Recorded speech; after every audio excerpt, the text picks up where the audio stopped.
This story began in the distant future. Tucked away in the heart of the city, there stood a building known as D1, home to the city's top pro gamer boys. These badass players would gather on the top floor, all united in one mission, to take down Dex, the reigning champion of a game called Battle Rift. This time around, the gamer boys all logged into the game, fully pumped to finally defeat this annoying troll. But as soon as they logged in, they were greeted by Dex, the world's greatest troll, donning a helmet similar to Skywalker in Star Wars and a Black Panther vibranium suit. The moment they laid eyes on the disgusting proud troll, the gamers braced themselves, ready to show him why they were considered the best gamers on the planet. However, in the blink of an eye, the 5 pros were wiped out faster than I clap a new chick. For months, gamers across the globe speculated about the true identity of Dex, the ultimate troll who mercilessly mocked his opponents after crushing them like waste. In reality, Dex was just Jae Young, a lonely, miserable ultimate trash whose life revolved around devouring Pringles in his room like an idiot and being ranked #1 in the gaming world. After humbling the pro gamers, Jae Young took it to the next level, mocking them on his way out, then announcing he was quitting the game for good since no one could challenge him anymore. The following morning, a truck named Arcadia was on the road delivering a package to Jae Young. One of the drivers was shocked at hearing that Dex, the famous troll, had eventually quit the game, but the other driver responded that he was sure it was all a prank. However, after deep thought, he mentioned that it might be true since the era of computer games was over anyway. A brand new virtual reality game called Arcadia was launched. Arcadia was developed by a collaboration of 3 tech giants, promising users a fresh and mind-blowing experience in the VR world. But instead of using keyboards or VR headsets, players would log in by entering inside an expensive capsule called the Dreamer. Not long after, the delivery van pulled up to his shank, and Jae Young received his Dreamer. Over the moon with excitement, he immediately deleted all the info on his old gaming character Dex, ready to leave that chapter behind. Then, without hesitation, he entered the Dreamer capsule and was instantly thrown into the immersive VR world of Arcadia. In this VR game, there were hidden elements that the developers sneakily placed, like jokes and cheats, that could majorly influence the gameplay. These hidden gems, known as Easter eggs, were stashed in secret spots throughout the game. As soon as Jae Young entered the game, he encountered different characters, some who needed other players to go on slime hunts to level up and others who sold gear to help users perform better. But Jae Young wasn't about that grind life. The moment he logged in, his appraisal system activated, flashing his system info and revealing his character name, Dex. So, from now on, he's Dex when he's in-game. His storage contained only the basic newbie starter kit, which felt a bit beneath his elite status. Just as Dex was sizing up his inventory, the game's appraisal system popped up with his beginner's quest to level up. He had to eliminate slime. Even though the in-game controls were a bit awkward at first, Dex's high gaming skills kicked in, and he quickly made quick work of the gooey, gross slime, completing the quest in no time. With the slime down for the count, Dex eagerly awaited his next challenge, fully expecting to blaze through the rest of the quests, confident in his god-tier gaming abilities. But his excitement deflated when the game hit him with the next quest to read 100 books. Seeing this, Dex was shocked to oblivion and thought the game must be the shittiest thing ever. But with no other choice, he trudged to the library, grumbling along the way. While he was there, 2 hotties watched in confusion, wondering why Dex had been camped out in the library for days, flipping through books like a crazed scientist, as nobody actually reads books anymore these days. But Dex wasn't the type to quit, so he powered through the books with determination, convinced he'd beat this game like all the others. After finishing a book called The History of Arcadia, he approached one of the mummy milkers, asking for the sequel. The chick was thrown off by his request because nobody cared to read books, let alone ask for the next volume. Still, she handed in the sequel, named The Earliest Trace of Adeline. As soon as Dex got the book, the game's system AI, named Alice, activated and announced that a special event had been triggered, thanks to the conditions Dex had met. As Dex flipped open the book, he discovered the story of a legendary adventurer who had hidden a treasure beneath a lake in the beginner town of Adeline. Although no one had ever found the treasure, it was said to be real, 100% legend. This treasure, called the Earliest Trace of Darkness, had been forgotten over time. This revelation sparked Dex's curiosity, and he quickly deduced that if the lake was in Adeline, it had to be the one right in front of the village. Without wasting time, Dex headed straight for the lake. But as he stood by the peaceful water, he started second-guessing himself. The lake was so calm, and wondered if something as epic as the Earliest Trace of Darkness could really be hiding in such a certain place. Suddenly, the game system activated again, creating a quest to obtain the earliest trace of darkness, and informing Dex that the reward for completing it was an upgrade to B+ rank. The idea of jumping to B+ rank in a game he had just started was too good to pass up, which made him smile. Without wasting a second, Dex dove into the lake like Aquaman, only to quickly realize that the water was way deeper than he thought and his life was at risk of being taken from him. Meanwhile, back at the game's headquarters, alarms were going off. The developers were freaking out. Someone in Korea had triggered the main scenario, something that hadn't been touched for 24 hours. The executive director for the Korean branch, Manhwa, was absolutely clueless about what was happening. Just then, one of the staff nervously approached Manhwa and reported that a player had stumbled upon a hidden element in the game, causing the main scenario to go haywire. Back at the lake, Dex, realizing he wasn't exactly a pro diver, was gasping for air on the shore after almost meeting his maker. As he sat there, questioning all of his life choices, the game system activated, giving him the oddest notification. His diving skill had leveled up to B rank, meaning he could now dive deeper and stay underwater longer. Even with this, Dex was still skeptical and thought to himself what was the essence of the mission, since his life would just have been taken from him in a flash for something not worth it. Just as he was ready to quit and leave this absurd mission behind, Dex remembered his little financial situation. He needed to clear this quest to pay off the Dreamer capsule he had installed in his apartment. Plus, he'd bank on selling some high-value items dropped in the game to cover the cost. The game system suddenly interrupted his brooding, alerting him that this quest was special and totally different from what other players were experiencing. That snapped Dex out of it, and he couldn't back down now. This was a once-in-a-lifetime opportunity, and he wasn't about to let it slip through his fingers. Meanwhile, at Silikov, the game's partner company, the kid's CEO, Jenica, was lunging in bed, drooling like she swallowed an octopus over the thought of the insane profits they'd rake in from the game's launch. Her bliss was short-lived when a staff member burst her bubble, informing her that the game's main scenario had been tampered with by a player who had unlocked a hidden class in the beginner's village. Hearing this, Jenica began to ponder if the company really did put something of great value that would alter the entire essence of the game in the beginner's village. She quickly checked the system data to find out what kind of hidden class this could be. To her shock, the hidden class didn't boost the player's level or combat abilities at all. But then she realized it granted the player a unique power, something far more valuable, which left her even more stunned. A few days later, after what felt like endless attempts, Dex finally managed to retrieve the trace of darkness. With these, the system went wild, upgrading his dive skill to a rank and boosting his water affinity to 10, essentially making him an honorary citizen of Atlantis. But the real prize was a black necklace, which, according to the system, held mysterious powers but came with a catch. It required the user to think deeply before using it.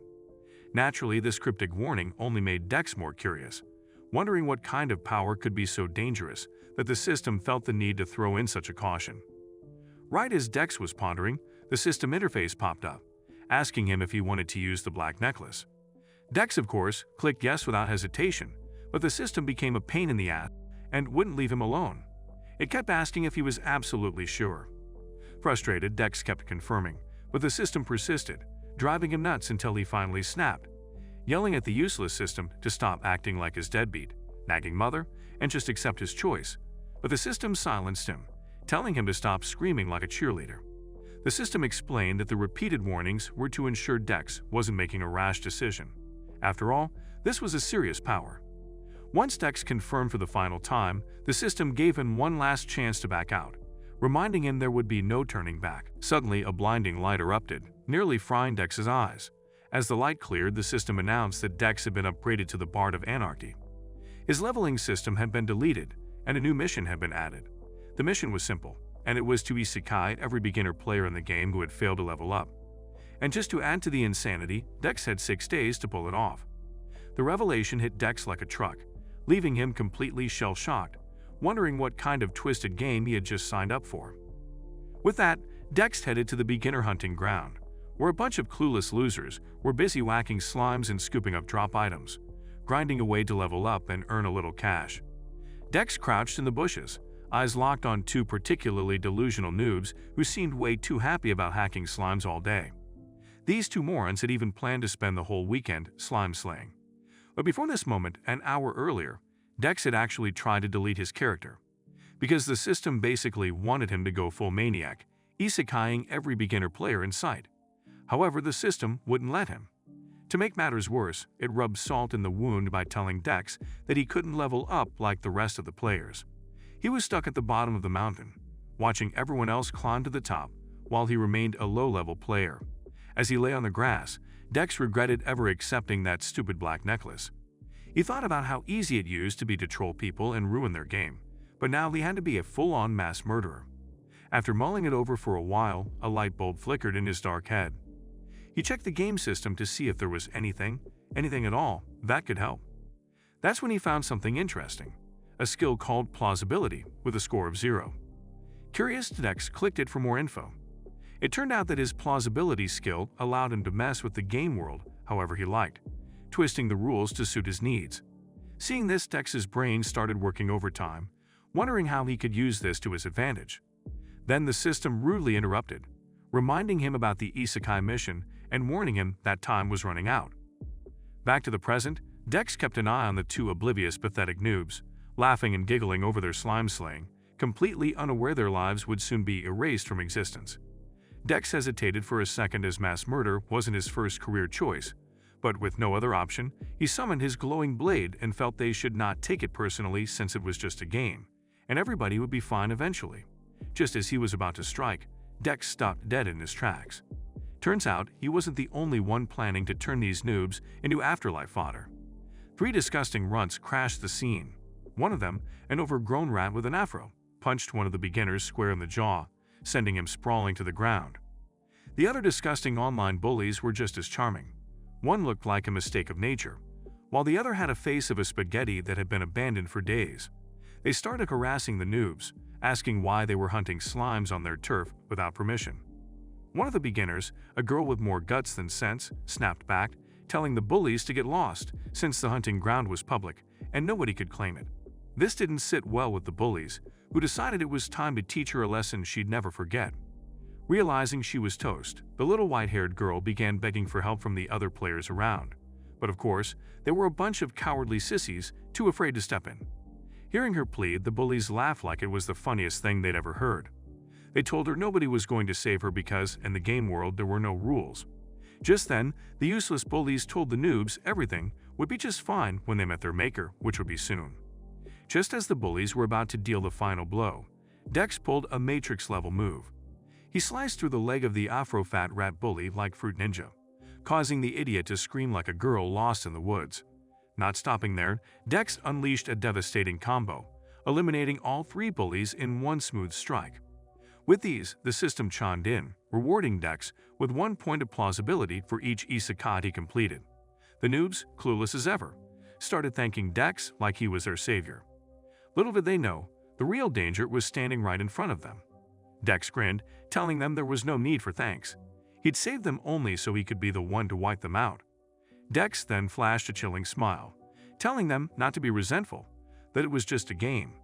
But his creepy smile was enough to make the beginners shake in their boots, sensing the murderous intent behind it. Without a second thought, Dex split the guy's head in 2 and vaporized the rest of the beginners into nothingness. From that day forward, rumors of a psycho gamer running rampant in the virtual world spread like wildfire, striking fear into the hearts of players everywhere. A few days later, Dex found himself chasing down a random beginner late at night, hell-bent on adding another notch to his isekai belt. The terrified player ran for his dear life, but clumsily tripped, crashing to the ground. With Dex approaching, sword gleaming, and a murderous grin on his face, the beginner was so petrified that he literally peed his pants. Desperate, the dude started begging for his life, pleading with Dex to stop his rampage and asking why he was playing the role of a devilish troll. He even threatened to report Dex to the game company, hoping it would scare him off. Hearing this threat, Dex halted his attack and informed the dumbbat that it was actually the game company that gave him the mission to finish off all the beginner levels. With that, Dex unleashed his signature isekai move, splitting the poor guy's head into 2 with 1 switch slash.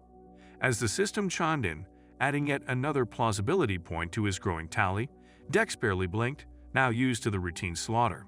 Meanwhile, over at the Arcadia online customer service department, the reps were swamped with complaints. Mangan stormed in, demanding to know what the chaos was all about. A random staffer nervously informed him that there were floods of reports about a notorious KP running wild in the game. The director was shocked, wondering who this crazed psychopath was that had the whole player base up in arms. Back in the game, Dex casually checked his system info. In just 2 days, he'd murdered over 1,000 beginners and racked up just as many plausibility points. He thought annihilating such a huge number of beginners would surely not be a good start for the game and would definitely disrupt the game operation, but he soon brushed the thought aside because it was not his business anyway. Suddenly, Dex heard a strange noise. He turned to see, emerging from the darkness, a group of happy slimes. They were delighted with Dex's efforts to wipe out the beginners since those players had been hunting slimes non-stop. The slimes approached Dex, smooching him in thanks, much to his confusion and horror. But just as Dex was about to push them away, he spotted a burning torch in the distance, so he informed the slimes that smooching time was over, and it was time to get real. Out of the darkness, dozens of angry players emerged, their torches and weapons gleaming. They were fed up with Dex's reign of terror and were out for blood. Realizing he might actually be in danger this time, Dex did what any troll worth their salt would do. He bolted. The mob of players, sharing about half a brain cell between them, took off after him, determined to end his streak. However, Dex ran like his life depended on it. But after a few minutes, he found himself cornered, trapped at the edge of a cliff with nowhere to go. Seeing this, the leader of the mob, a player with the most idiotic face Dex had ever seen, stepped forward and smirked, telling Dex that his time of terror was over. It was time to visit the devil in hell. Dex, ever the Sigma, just grinned. He knew he still had one last card to play. With a smirk, he leaped off the cliff, leaving the mob in stunned silence. Before he hit the ground, Dex did the unthinkable. He logged out. Meanwhile, Dex's antics had gone viral. The entire gaming community was buzzing with news about the lunatic troll who had unalived thousands of beginners. Social media exploded with posts, memes, and angry rants about Dex's reign of terror. One particularly enraged player, fed up with Dex's trolling, decided to do something about it. He began rallying other pissed-off players, forming an alliance with the sole purpose of putting an end to Dex's insanity once and for all. As the group gathered in a secret rendezvous inside the game, planning their attack, the game's AI system, Alice, detected their massive formation.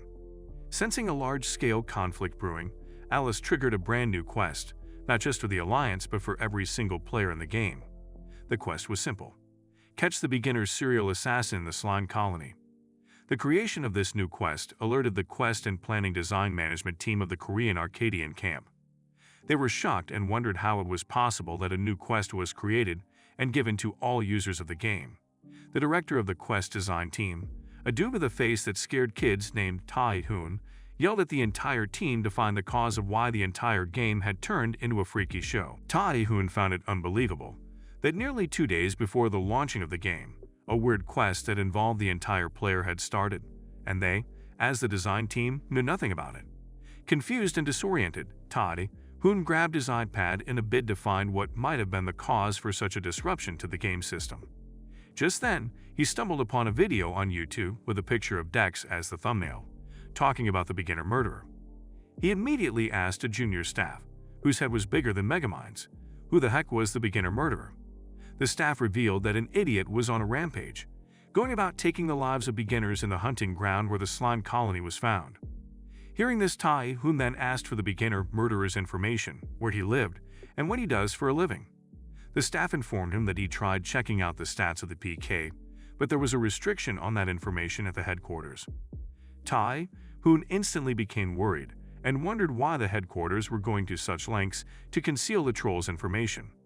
However, as he continued on his iPad, his soul nearly left his body when he saw that the number of beginner players that had been isekai'd was over 1,000 just in the space of 2 days. On the other hand, the disgusting troublemaker who goes about ending gamers' lives slept on his bed unbothered, drooling and snoring like an industrial generator. Shortly, Jae-young woke up from his slumber and decided to check his computer. Just then, he saw a special event advert asking for justice for gamers and instigating other gamers to catch the murderer for a reward. Seeing this, Jae-young was scared and began to sweat faster than a marathon runner. That instant, he thought of quitting his psychopathic behavior, but he remembered that he was still a broke ass who needed money to pay the installment of the game capsule he purchased. With that, he hardened his resolve and stepped back into the game as Dex. Inside the game, the deranged ass went back to his base, the slime colony, where beginners of the game would always start from. Realizing that the cover of his base had been discovered, he thought he might as well have a change of base if he would have to continue his carnage. Just then, a slime that had been running away from two beginner dudes approached him. Meanwhile, the two losers who had been chasing the slime came face to face with Dex and the slime. On seeing Dex, the dudes who thought Dex was a beginner trying to steal the gain from eliminating the slime screamed at the top of their lungs, asking Dex not to lay his filthy hands on the slime. That moment, the dudes rushed at the slime and Dex stared at the unlucky slime poppy eyes, causing him to have pity on the little guy. So Dex decided to save the slime. He covered his face with the cloak, so as the dude lunged forward to push Dex out of the way to claim his slime.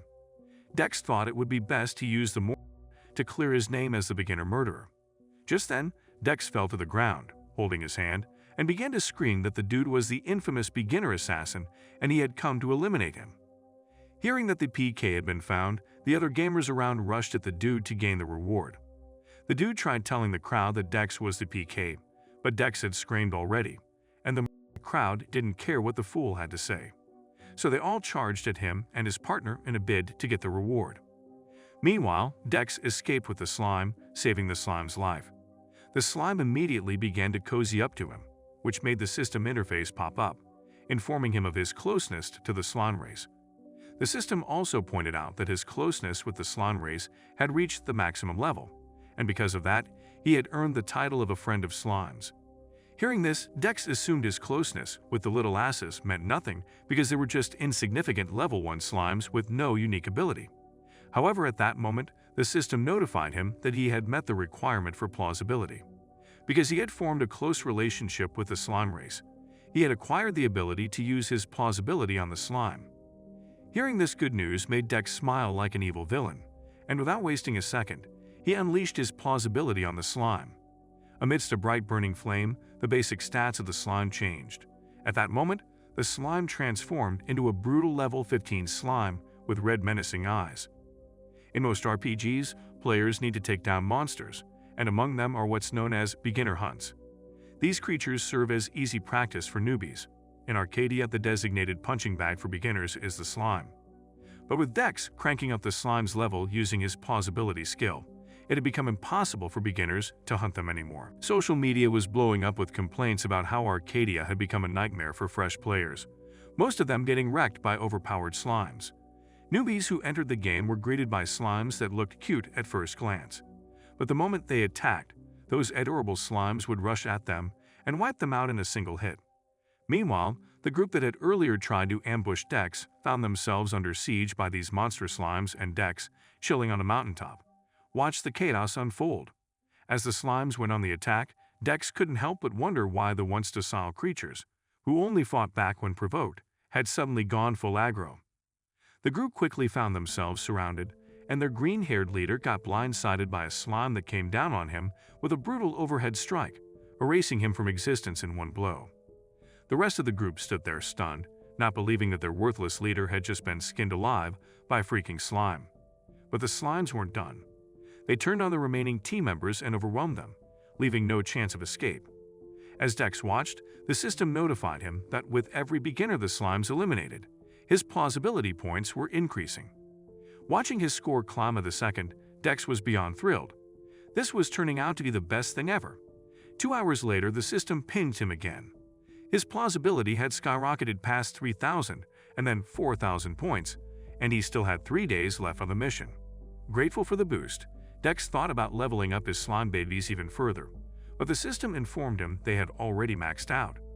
Dex shrugged it off, thanked his loyal slimes, and wished them happy hunting. While Dex basked in his growing power, back in Arcadia's Korean branch, Executive Director Manhwa was losing his mind. His rage was so intense it looked like his head might explode, and he demanded to know what the hell was going on in the game.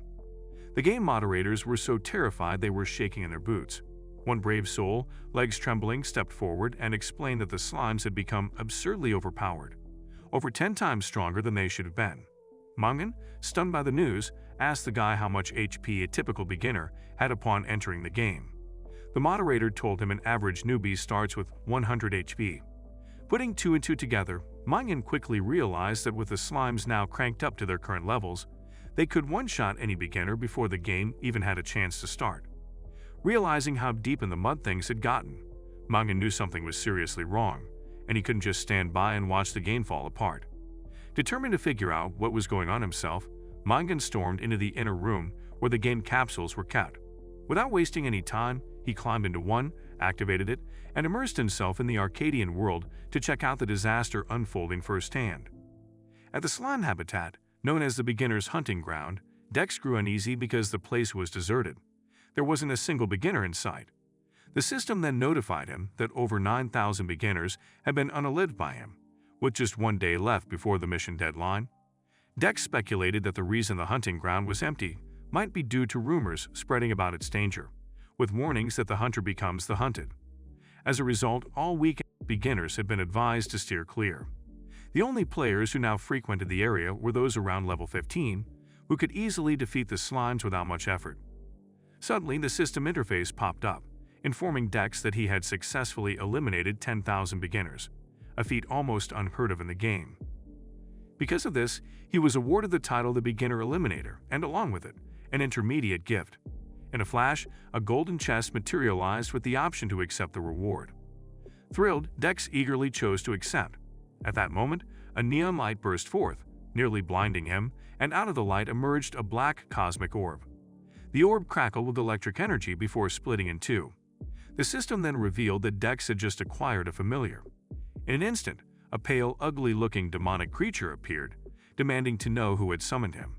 Dex, caught off guard, felt goosebumps as excitement surged through him.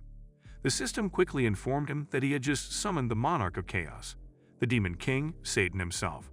Upon being summoned, the Demon King felt ecstatic, believing he'd been given another chance to wage war against the angels.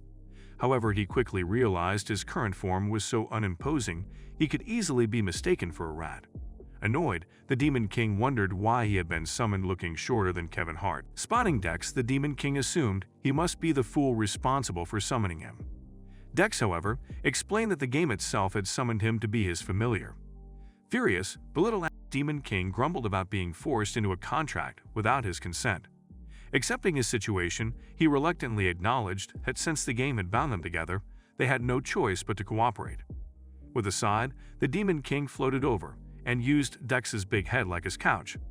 As he did, he sensed the formidable power within Dex. The system immediately warned Dex to be cautious that the familiar resting his butt on his enormous skull was highly deceptive. Not missing a beat, the Demon King requested Dex hand over his plausibility powers, which could alter the game's very laws. In return, he promised to reward Dex generously. Dex mulled over the offer and asked what the demon had in mind. The mini-demon offered a special cloak with immense offensive power, though it could only be used by players at level 150. Seeing little use for such an item at his current level, Dex declined. Intrigued, the Demon King pressed, asking what Dex truly desired in exchange for his plausibility powers. At first, Dex claimed he wanted nothing, but then an idea struck him. He asked the Demon King if he could use his powers to strengthen the slimes, raising their levels. The Demon King erupted into laughter, admitting he had never heard such a ridiculous request, but he agreed on the condition that Dex relinquish all his plausibility points. Dex, without hesitation, accepted. Just then, a magical circle formed beneath them as the contract was sealed. In that instant, a radiant light from the heavens shone down upon the ground, transforming the slimes into a powerful level 100 smoking hot queen slime. Before this happened, a group of level 15 gamers arrived at the beginner's hunting ground, eager to eliminate slimes and level up. But suddenly the ground began to shake violently, and an earthquake hit, terrifying them.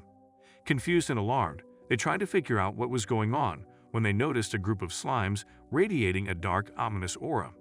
Shocked, they could hardly process the craziness before the slimes zoomed past them at incredible speed.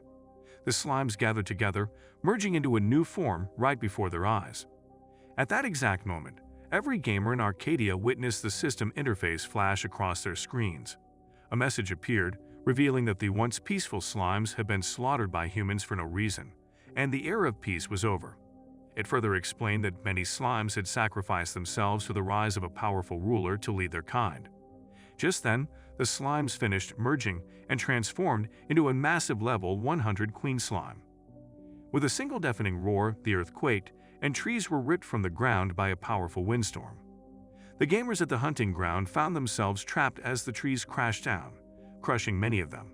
Meanwhile, Dex and the Demon King watched everything unfold from atop a nearby mountain. Dex was horrified, wondering what kind of chaos he had just unleashed.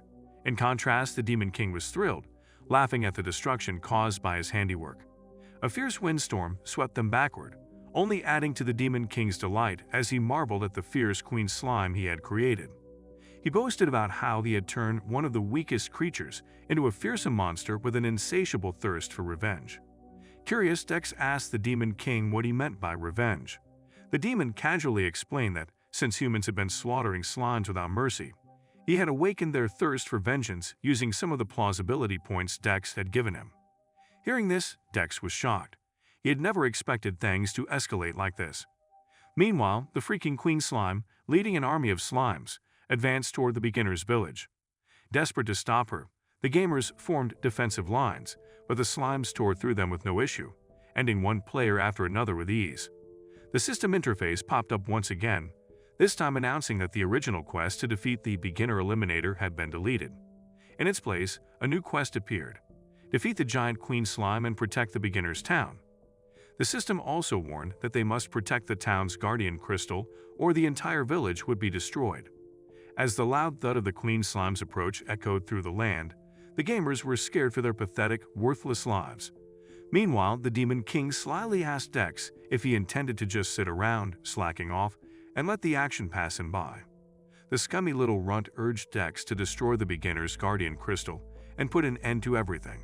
However, Dex, seeing through the tiny wimp manipulative plan, told him he would wait and observe for now. The demon, surprisingly pleased, thought it was the perfect devious strategy. Let the gamers fight desperately, only for Dex to shatter their last hope by destroying the crystal at the final moment. Just then, Dex received a notification from the system. He was being awarded plausibility points for every gamer the slimes he cicade. With a sly smile, Dex began weighing his options, wondering if he should side with the gamers or align himself with the slimes. Meanwhile, over at the Korean branch of Arcadia, an emergency meeting was underway to discuss the escalating situation with the Slime Queen. Taehoon, the department head, argued fervently that they should shut down the game's servers immediately. Yedia, the game's lead designer, disagreed, suggesting that since the Slime Queen wasn't created by their branch, it must have been a planned event from the headquarters. Taehoon, however, remained insistent, declaring that they should lodge a formal complaint with the headquarters, blaming their crazy developers who obviously had snorted powder for the unexpected chaos. As the team debated, Mangan, the executive director, quietly reflected on the strange occurrences that had been happening ever since the game launched. He eventually came to a chilling realization: none of this chaos, including the Slime Queen, was orchestrated by headquarters. Instead, it was all due to one twisted mofo player. Mangan addressed the team, explaining that the shift in the main scenario, the manipulation of the slime stats, and the sudden appearance of the Slime Queen were all the result of a single psychopathic gamer. He further explained that because the game's policy restricted developer interference with player-driven events, there was little they could do to stop it.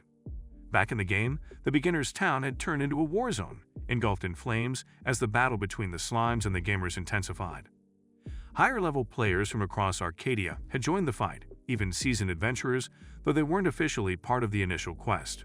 One such adventurer, an old fart named Bahir, was battling a slime when he narrowly avoided being sent to the afterlife by another from behind.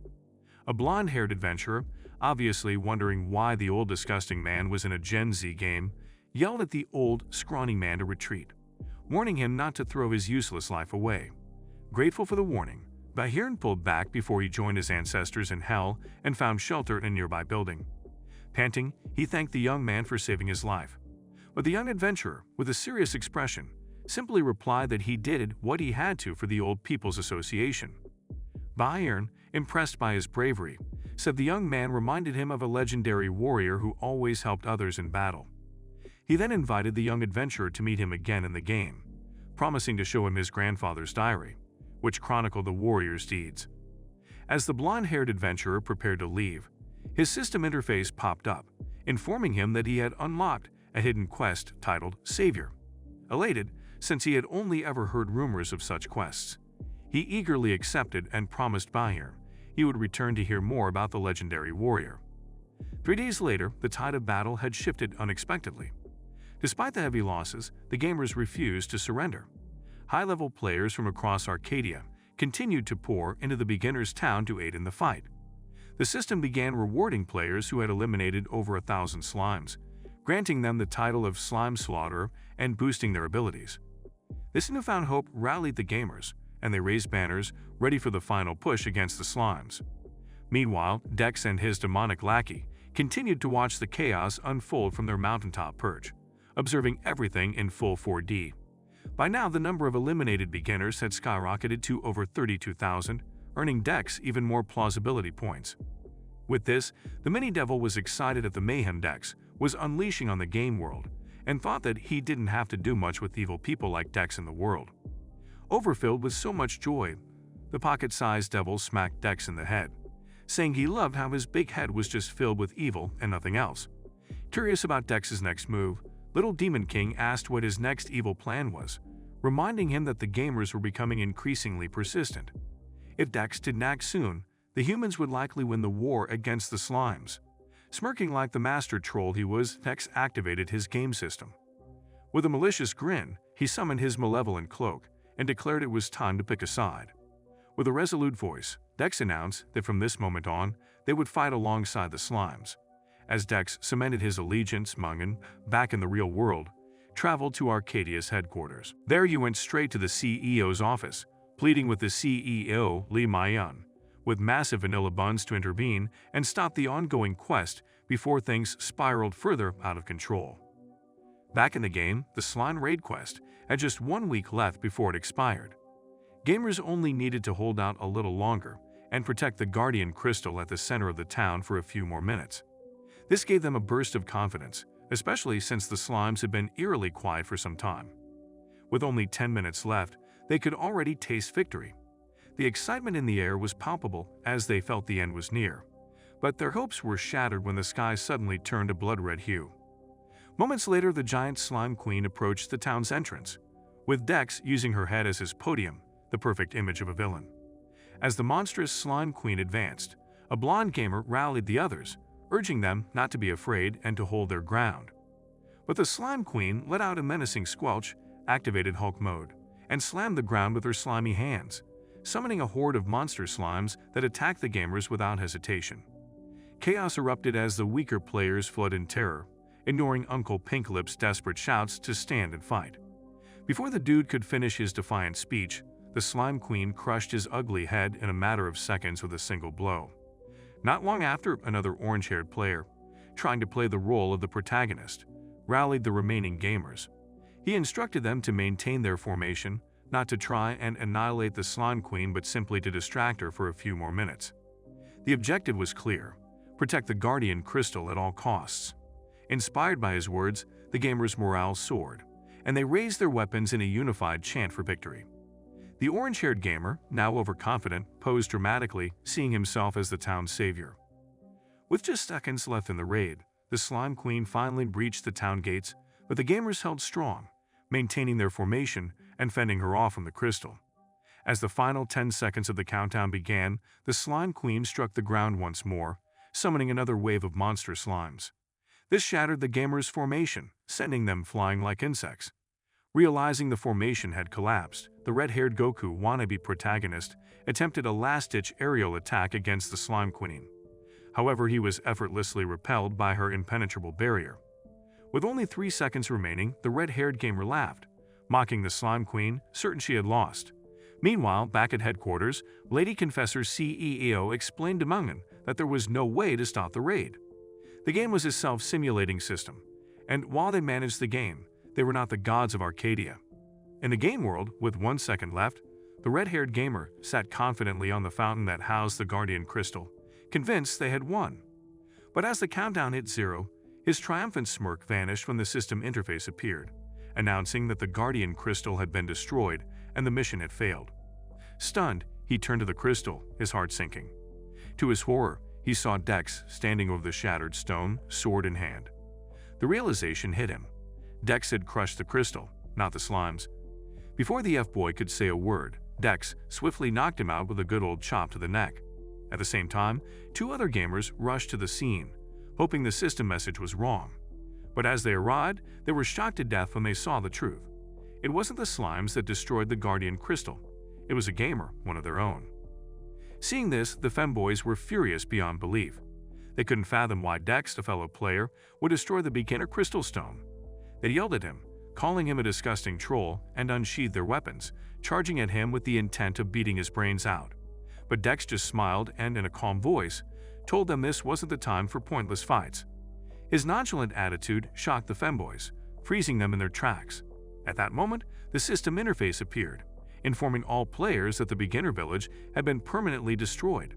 In seconds, the massive slime queen exploded, leaving gooey slime splattered across the ground.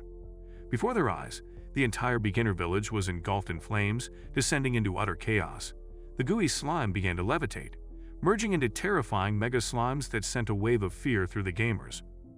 The mega slimes wasted no time, obliterating players with a single strike. From that moment on, the slimes took over the village, with the slime queen now transformed into a hot chick, reigning as their ruler. The village became hostile territory, and any beginner who entered was instantly targeted by slimes before they even had a chance to catch their breath. News of Arcadia spread like wildfire across the internet, labeled as the first virtual reality game that was practically inhospitable to beginners. While all this chaos unfolded, the mastermind behind it, Jae-young, slept like a useless sloth.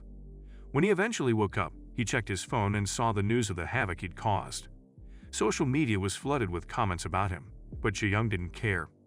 In his mind, the weak didn't deserve to survive in a world that was all about survival of the fittest. He figured that if what he did was truly wrong, the game company would have banned him by now. A few minutes later, Jae-young decided to take a break from causing chaos, and for the first time in his pathetic life, actually sat in class.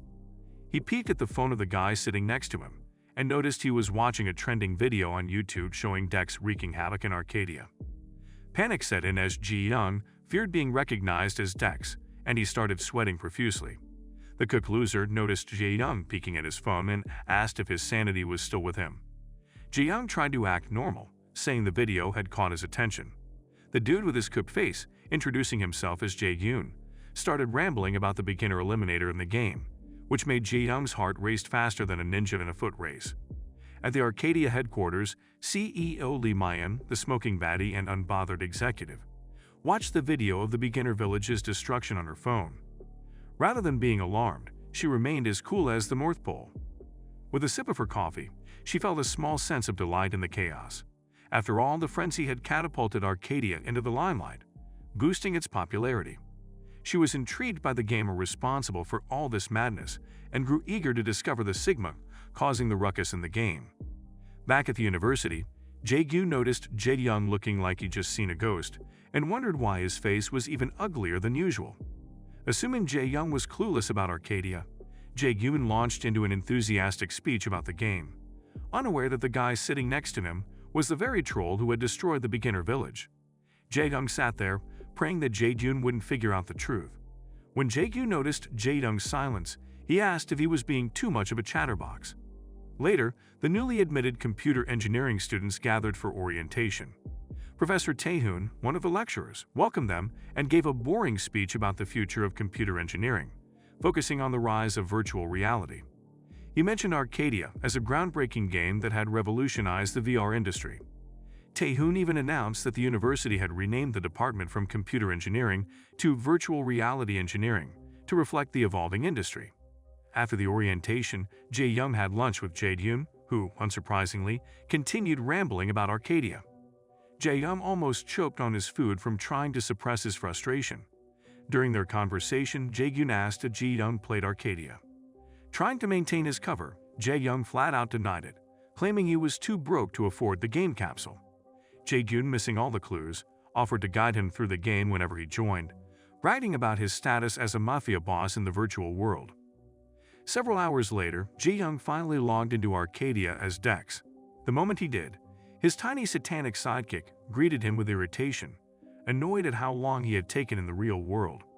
Jae-young tried to explain that he needed rest after gaming for days, but the tiny shit wasn't buying it. calling him a weakling looking for excuses. Suddenly, Jae-young heard a strange slurping sound behind him, and before he could react, the slime queen enveloped him in her slimy melons, making the poor simp to climax hard. This was the first time a girl had ever hugged him in his miserable life, and despite the gooey mess, he enjoyed the moment. It was better than nothing. Before he knew it, a whole horde of slimes piled onto him and the tiny demon.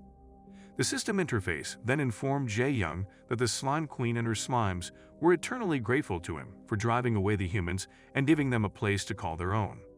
His title had now changed from Slime Friend to Slime Savior. In a radiant burst of light, a golden crown materialized, placing itself on Jae-young's head as his new reward, the Slime Crown. His plausibility points and general stats skyrocketed, filling him with excitement. Afterward, the mini sat and complained about feeling nauseous from being around so many slimes and demanded they leave. Jae-young agreed, bidding farewell to the slimes and their gooey mummy milker affectionate queen, and set off for their next chaotic adventure. In the weeks following the destruction of the beginner village, news spread about a new settlement called Mikhail Barony. It was close to the ruins of the beginner village, making it the next best haven for new players. The town offered everything needed for beginners, with NPCs selling essential items, so it became the top destination for displaced players. Upon hearing the news, Dex and his disgruntled demon lackey decided to head to Mikhail Barony. Upon arriving at the city gates, they were stopped by an NPC security guard, who demanded to know their identities and intentions. Dex introduced himself, but the nosy NPC started grilling him with questions about the beginner village and the slime invasion. Realizing this could get him in trouble, Dex made up a story, saying that the village had become overrun by an SSS-Rank slime, and that only players above level 85 could survive there. This lie seemed to satisfy the guard, who allowed them into the city. Dex smiled innocently, hiding his true role in the destruction. Inside the city, the tiny pale demon that Dex now called Tan, despite its protest to be called Satan, popped out from Dex's cloak, complaining about the horrible smell that nearly sent him back to hell. The demon then asked Dex why he never showed him respect and was offended by the nickname. Dex simply replied that calling him Satan was a bad idea since it scared people too much. As they strolled through the bustling streets, Tan switched topics and started nagging Dex about his plausibility points, pointing out that he had yet to use any of them. Tan even offered to take the points in exchange for high-level items that would help Dex conquer the continent. Though tempted, Dex declined the offer, determined to rely on his own wits rather than the demon's power. As they wandered, Dex noticed both NPCs and players hoarding items in exchange for iron ore. Tan continued to badger him, asking what they were doing, aimlessly roaming around like lowlives. Dex, unfazed, told him they were simply exploring and that they'd pick up a normal quest, just like every other player. That moment, Dex stumbled upon two riseless idiots complaining about how worthless their lives had become as the territory lord had ordered them to increase their iron ore output, causing them sleepless nights. Hearing this complaint, Dex smiled like a crazed person because he knew something was cooking. But the Pringle-sized demon didn't understand why the moron was smiling like he just pulled a Takashi 69 on a girl. However, Dex approached the ugly, lowly losers and mentioned he had a solution to their endless suffering, which made the dude's face light up like a Christmas tree. Suddenly, the system interface popped up, notifying Dex that he had unlocked a new quest to help the miners by obtaining iron ore and increasing their output. The insect-sized demon found the quest laughable and a complete waste of time, urging Dex to focus on more sinister deeds. But Dex, always several steps ahead, shut his disgusting mouth and told the idiot that if his IQ were a little bit bigger than his tiny body, then he would take a good look around and notice the high demand for iron ore. Dex explained the bigger picture. With so many new players arriving in the city, there would be a huge demand for weapons. That meant a booming need for blacksmiths and in turn, a skyrocketing demand for iron ore. Since most players were too lazy to mine, Dex saw the opportunity to dominate the market and make cool bucks. He and Tan could become the in-game Jeff Bezos by cornering the iron ore supply and cashing out big time. Meanwhile, at the Lord's residence, Mikhail Barony was deeply troubled by the city's dwindling iron ore supply, which was causing blacksmiths to produce lower quality weapons. If the ore supply didn't improve, a city's economy could be in serious jeopardy. Back at the mountain's mine, Dex and Tan arrived to begin their new venture. Dex immediately ordered Tan to use plausibility points to summon the best mining equipment possible. Begrudgingly, the demon used the points to summon a hell-forged, high-grade drilling machine capable of drilling any hole. With the ultimate mining tool in hand, Dex smiled like a true villain, realizing that his master plan to corner the market and amass a fortune was already underway. Back in Mikhail Barony, the city was in chaos over the skyrocketing demand for iron ore.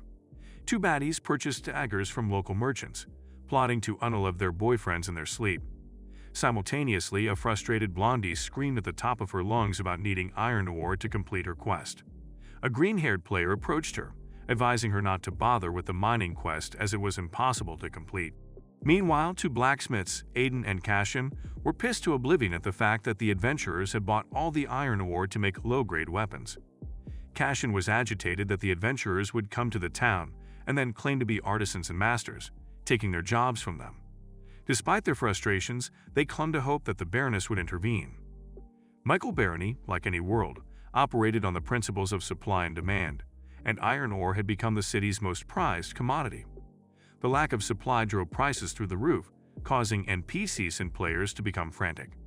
Just then, a random dude wearing a ripped-off Clark Kent glasses approached the blondie and the green-haired dude from earlier. She suggested they mine the iron ore themselves since iron ore was more valuable than dollar bills. However, hearing this, they laughed at how dense her brain was and informed the clueless girl that it was more difficult to mine since it would actually take 2 business days before the iron ore was transported from the mine to the city, not to mention the hard labor involved. Meanwhile, in the mines, Dex had drilled into the ground, gaining valuable iron and silver ores while upgrading his mining skill to rank A, becoming a master driller capable of drilling any hole. After gathering an enormous haul of ores, he decided to call it a day. His companion, Tan, who had been entirely irrelevant during the process, appeared, trying to convince Dex once again to trade his plausibility points for a supposedly powerful item. Tears of Darkness, usable only at level 220. Dex flatly refused, telling Tan that acquiring such an overpowered item in a game where most players were still low-level was pointless. Dex then questioned Tan's absence during the mining process, to which the tiny mischievous being smugly replied that it was a secret. Upon seeing the massive pile of ores Dex had mined, Tan begrudgingly praised him, noting that he had the most ores in the city. Dex, ever the opportunist, grinned at the prospect of selling the ores for cash, boosting his reputation with the miners, and even catching the interest of the baroness herself. Back at the baroness's manor, Mikhail held a roundtable discussion with the city's nobles, who were deeply concerned about the dwindling iron ore supply. After reading letters from distressed miners who threatened to close their workshops and start creating TikTok content, Mikhail began to sweat. A noble with a ridiculous pair of glasses explained that adventurers had become blacksmiths, consuming massive amounts of ore to forge low-grade weapons in the hopes of eventually becoming master blacksmiths. Another noble, who looked like he was drawn with the left hand, chimed in, complaining that there weren't enough miners to match the demand because, of course, adventurers were too lazy to actually mine. In desperation, Mikhail asked if they could force adventurers to become miners. Unfortunately, a noble informed her that it was against Arcadia's constitution to force any player to do anything against their will. The pressure of the situation began to weigh heavily on Mikhail, and she felt like her head was about to explode. Suddenly, a guard burst into the room, yelling for the baroness to come outside. She rushed out and was stunned to see a massive mountain of iron ore piled in the streets, with citizens already haggling over prices. Other valuable ores were even being tossed onto rooftops for good measure, all thanks to Dex's efforts. While chaos ensued in the city, Dex sat in a secluded spot, counting his newly earned fortune, 5 gold and 12 silver coins. He realized that if he exchanged the coins for real-world cash, he could easily cover his capsule installments, rent, and tuition fees. However, his mind raced with ambition. He could do more. He thought he could certainly make even more money. Just then, Baroness Mikhail approached him, asking if he was the one responsible for the massive ore delivery. As Dex stared at her, the system interface popped up, informing him that his friendliness points with the Baroness had increased. Flashing a giga-chad smile, Dex responded that, yes, he was the one who brought in the ores. Impressed, the Baroness introduced herself and invited Dex for a cup of tea at her manor. With a smirk that could melt glaciers, the ultimate Rizzler knew he had just made another power move. As Dex and Baroness Mikhail sat in her mansion, sipping tea brewed from the city's finest herbs, Dex savored the drink like a brokey, tasting luxury for the first time. After a few sips, the baroness leaned in, impressed by Dex's mining prowess, and asked him how long it had taken him to gather such a massive amount of ore. When Dex casually responded that it took him only 3 days, she was floored. Mikhail then confided her frustration about the city's iron ore crisis. She explained that despite the urgent need for ore, she was powerless to make other adventurers contribute to the mining effort. She asked if Dex could help resolve the situation. Just then, the system interface popped up in front of Dex, presenting him with a new quest: assist the baroness by increasing the number of miners and daily ore production. After a brief moment of thought, Dex accepted the quest with a confident grin, promising Mikhail that he would solve her problem. That night, back in the real world, Jae-young decided to convince the gamers to start mining, so he opened a YouTube channel. He knew that many Arcadia gamers found mining dull, so his plan was to change their perception entirely. The next morning at school, a random kid approached a purple-haired student named Kuntak, asking if he played Arcadia. Kuntak, looking dejected, admitted that after getting unalived as a beginner and hearing about the destruction of the starter village, he had been too scared to return. The other kid then excitedly asked if Kuntak had heard about Mikhail Barony, but Kuntak, still feeling down, said there wasn't much to do there except boring jobs like being a merchant. Seeing how discouraged Kuntak was, the kid pulled out his phone and showed him Jae-young's viral YouTube video. In the video, Jae-young demonstrated how much money he had made by mining ores, showing the mountain he had drilled through and the piles of cash he raked in weekly. The boys were stunned. Mining, something they had considered boring, was actually a gold mine literally. Jae-young then explained his master plan for becoming a successful miner, giving the boys a crash course on how they too could become master miners and achieve financial freedom. Little did the boys know Jae-young had a cheat skill in the form of plausibility points, which allowed him to summon the best mining equipment in the game. Of course, he left that part out of the video, making it look easy for everyone else. Over the next few weeks, Jae-young's mining tutorial went viral. Gamers across Arcadia rushed to buy mining equipment from local blacksmiths, ready to dig into the earth like brainwashed drones. Unaware they were being led into a false gold rush, these clueless adventurers charged towards the mountains in hopes of striking it rich. Back at Mikhail's residence, the baroness burst into laughter upon receiving the news that the once reluctant adventurers were now eager to mine. She turned to Dex, amazed, and asked how he had managed to pull it off. With a sly smirk, Dex replied that he had taken a page from Andrew Tate's playbook. Tell people what they want to hear, and they'll follow. In this case, what they wanted to hear was how they could make easy money. He went on to explain that everyone loved the promise of a quick buck, and with that, he had them eating out of his hand like obedient minions. Dex then switched gears and gave Mikhail some financial advice that further showcased his manipulative brilliance. He suggested she cut the wages of the laborers, but grant them the rights to the ores they mined. This way, they'd stay motivated without draining the city's coffers. Realizing that Mikhail was more than a little gullible, Dex saw an opportunity to flex his financial literacy and exploit her trust.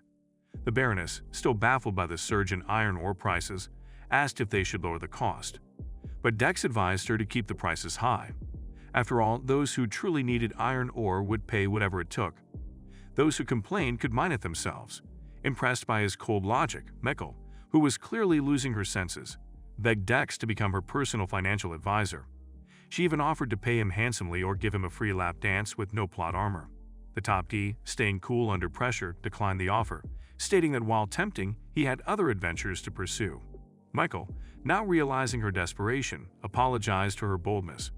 Trying to salvage some dignity, she asked Dex if there was anything else she could offer him in return for his help.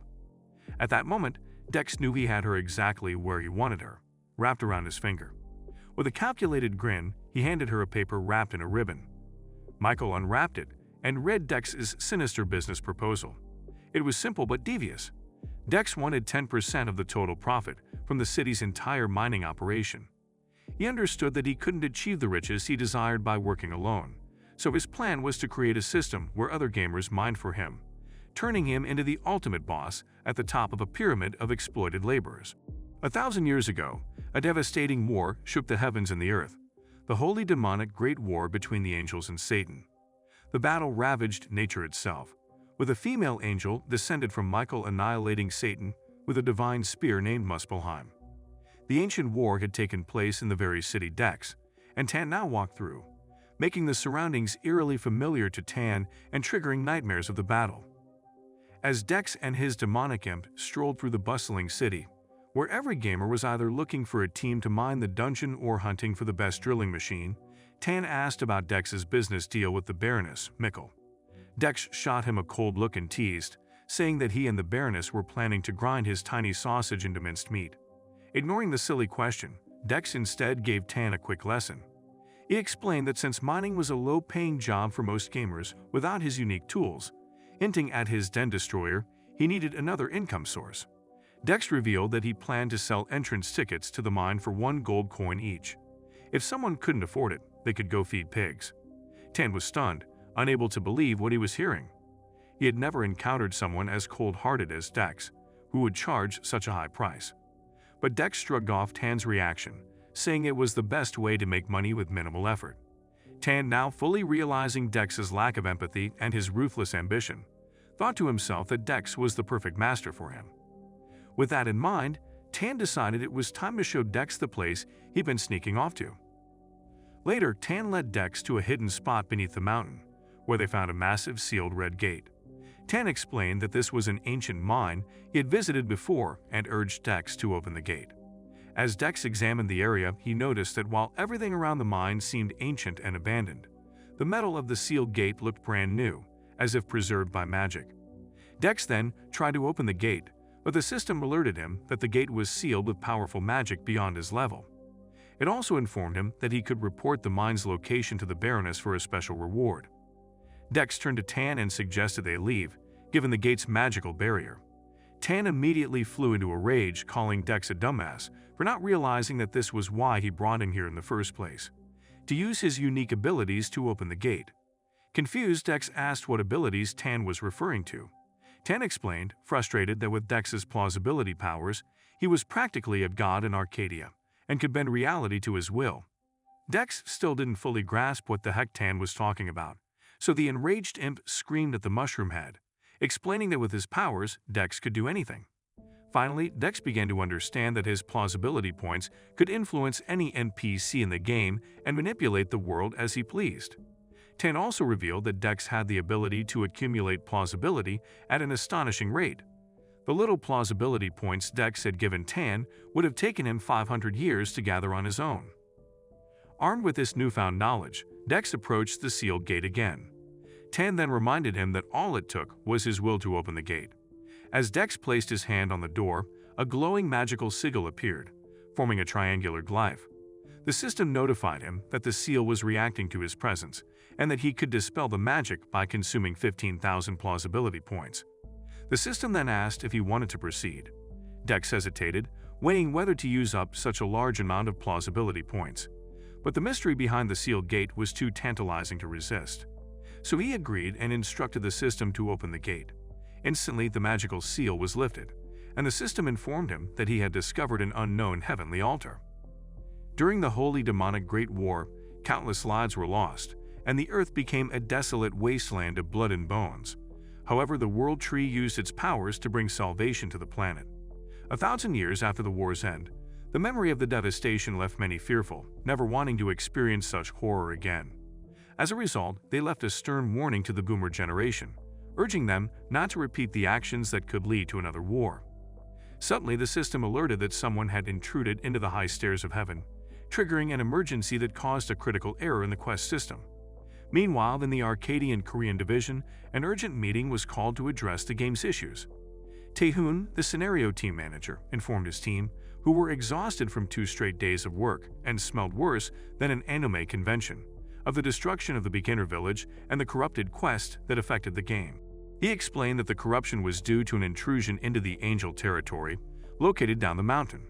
Taehoon continued, revealing that during the investigation, they had uncovered a new storyline not previously in the game. This storyline is related to the entrance to High Heaven, the sacred place where the angels first descended upon Arcadia.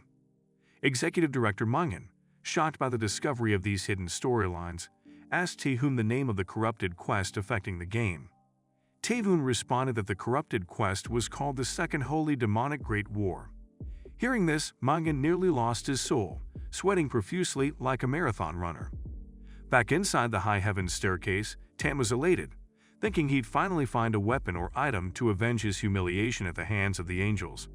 Meanwhile, Dex stood before a sarcophagus, but in his cluelessness, the brain dead mistook it for a treasure chest. When he tried to open it, the game system warned him that the ancient inscriptions were unfamiliar and advised against tampering with things he didn't understand. However, Dex, convinced that whatever was inside must be amazing, decided to press on, believing he deserved the prize after using up so many plausibility points. With no time to report the find to the baroness, his only option was to open the sarcophagus. He told Tan, who was eager to see what was inside, to brace himself, which excited Tan like it was his birthday. But when Dex tried to open the sarcophagus, his weak attempts were useless. Tan, on the other hand, was pissed at himself for being so little and totally useless.